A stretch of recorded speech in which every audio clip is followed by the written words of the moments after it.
I'm in the big leagues, told them don't miss me. Ballin' like Houston, ayy, feeling like Whitney. I need a bag, bruh, send it through quickly. What is up, football fans, USFL fans, but most importantly, Houston Gamblers fans, to the first episode of Gamblers Table Talk Season 3. So I have not been counting my episodes at all in the past. I've interviewed most of the team. I've interviewed most of the coaching staff. I don't know how many it's been, but we're going to say this is episode 1 of Season 3. So now we'll keep track for at least this season. Hopefully, maybe we'll see if I keep track. I do a lot of things. I just lose track of things. But this offseason, it hasn't been that crazy. This is my first episode of the offseason officially since Josh Peterson was signed, and that was the first week after the championship, 2 weeks after the championship. It's been a month and a half, 2 months now. So there's been enough stuff kind of now that I feel it warrants an episode. So let's jump into it. You know, the offseason is here. I'm excited. There's not been too much, but the signings are starting to roll in. They're just not for the Gamblers. Kinda. So let's jump into it. So we had some workouts. The Jets worked out. Wes Hills of the Breakers, John Lovett, who was in the XFL but is a Baylor guy, so I love me some John Lovett, and Aaron Shampklin, running back, Gamblers. Now, some of you, even if you followed the Gamblers, you might not have known that much about Aaron Shampklin because he came in. He's a Harvard running back, Ivy League. He's a great downhill running back, shiftier than he has any right to be for his, pretty good build and size. And he came in because we had TJ Pledger go down.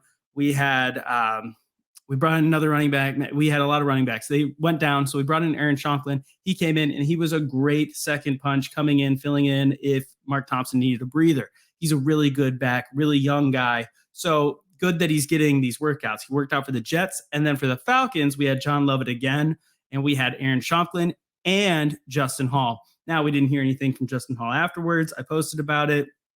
There was just nothing that happened afterwards. But afterwards, we did hear about Aaron Shampklin. His contract was terminated with the Gamblers because he's signing with an NFL team. Now, this is the interesting thing that I've noticed with contract terminated, which we saw with Brandon Aubrey, Alex Magoo, Jay Sternberger, all of these people. So Brandon Aubrey gave a little bit of insight. He had multiple offers. So he ended up signing with the Cowboys. Dallas makes sense. But he had offers from other teams. So your contract is terminated once you get an offer. You don't necessarily, like if you say, yes, I'm going to take an offer, they terminate it. You don't have to have already signed. Brandon Aubrey didn't make his decision until I believe it was 3 days after this tweet came out. And then Deion Kane, oh my gosh, I think it was 2 weeks before we found out that he was going to the Eagles. Because he was trying to work something with the contract. I don't know, but it took some time to sign it. So I reached out to Aaron. I talked to him. It's the Falcons. He's supposed to sign with the Falcons. Right now, he's just waiting on it. It's just ink hasn't touched paper yet, but it should be happening soon. We'll see. I'll keep you up to date. We'd love to see it for Aaron. I mean, he's still going to be in red and black. I love to see it. So new opportunities for the Gamblers family. Defensive quality control coach and assistant defensive backs coach, Zach Shaggy. Yes, it is pronounced Shaggy. It's super cool. Everybody just calls him Shaggy. So I will too. So Shaggy, he's from up in the Northeast. So up there, he signed with, Central Connecticut State University. Central Connecticut State University. And he's going to be their running backs coach. Now, when I talked to Shaggy, he was like, yeah, it was really, really cool that I got to be an assistant defensive backs coach. It looks great on my resume. Now, I asked him, well, what positions have you coached? And he said, dude, I've coached every position there is. So it makes sense that he's going from defensive quality control defensive backs to running backs. The guy knows every part of the field. He was up in the box with Eric Price and Coach Bob Morris. Every game he was up there, they were the 3 people that rocked the box. So absolutely love to see it. But if you go check out his page and if you talk to him, he still has Houston Gamblers on there. It says defensive QC and assistant defensive back coach of the Houston Gamblers and running backs coach of Central Connecticut State University. So we have not lost him as a coach, which is good because our defense looked great in the second half of the season once the young guys settled in, once the coaching started taking hold of them. We love to see some consistency. So as of right now, Shaggy is coming back. That's great. Hopefully that means that we get Brett Maxey back, the defensive backs coach, because he really got that secondary looked good.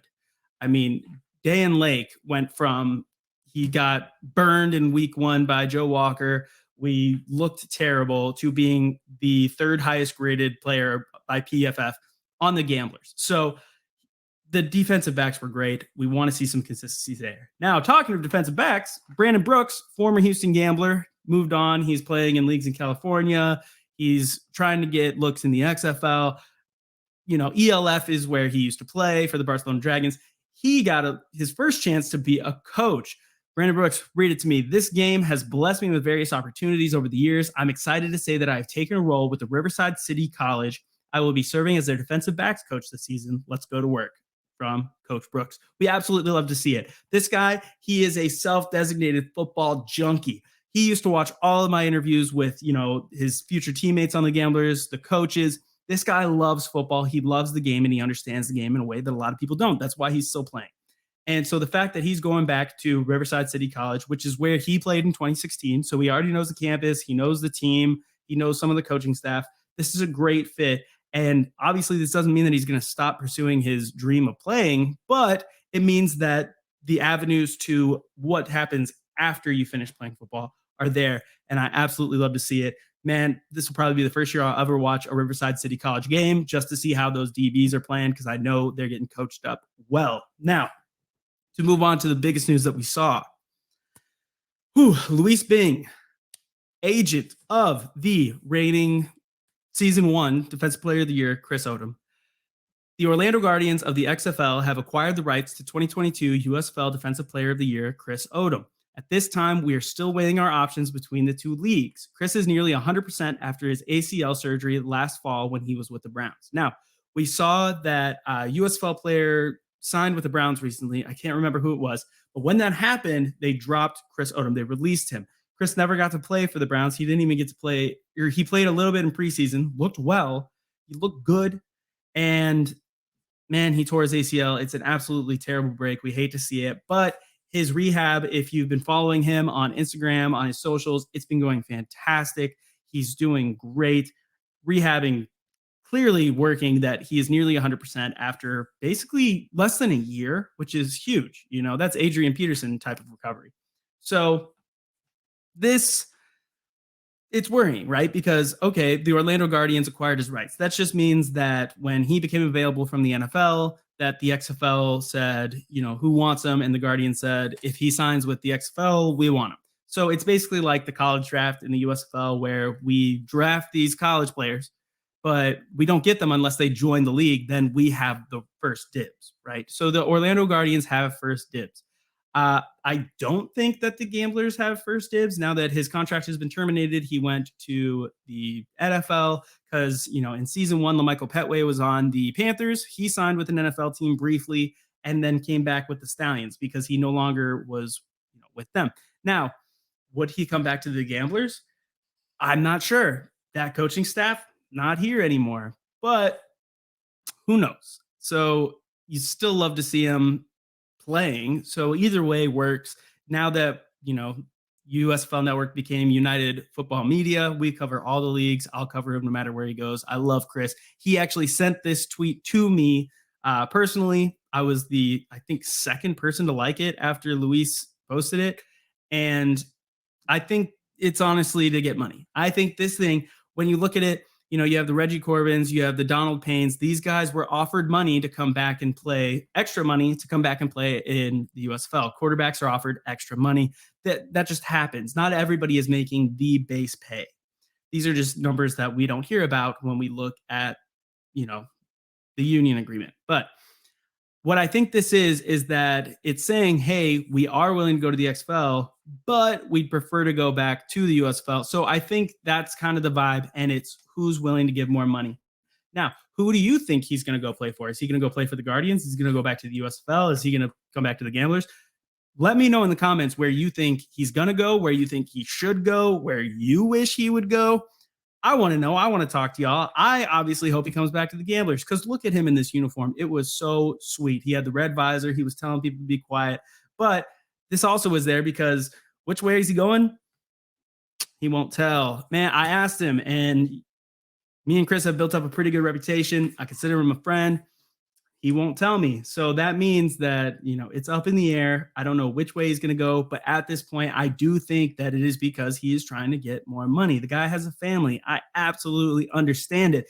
Play the game, get your bag. Totally get it. Can't hold it against him. So that's the big thing. I'm obviously going to be keeping up with Chris Odom, all that news, keeping up with Brandon Brooks over at Riverside City College, keeping up with Zach Shaggy, seeing how the running backs are over at Central Connecticut State University.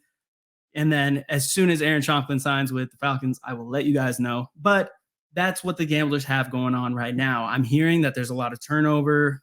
There's some stuff happening in the organization itself as far as personnel, not necessarily players, but we'll see. Now, another thing I wanted to talk about was that the Birmingham Stallions, you're seeing a lot of their players are signing as free agents, but they're players who have already been on the Birmingham Stallions for the past 2 years. So you might be thinking, why are they signing as free agents when they were already Stallions? Well, because their original contract was a 2-year contract. So the players who were in the original USFL draft, their contracts are now ending. So they have to re-sign as a free agent. They are no longer, a part of that team technically.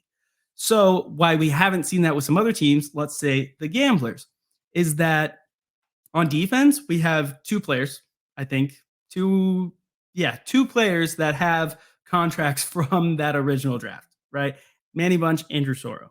So if they sign back, which Manny already said he's coming back, if they both come back, then they will sign as free agents. The other ones, they're all on new contracts because they're all fresh bodies that came out of last offseason.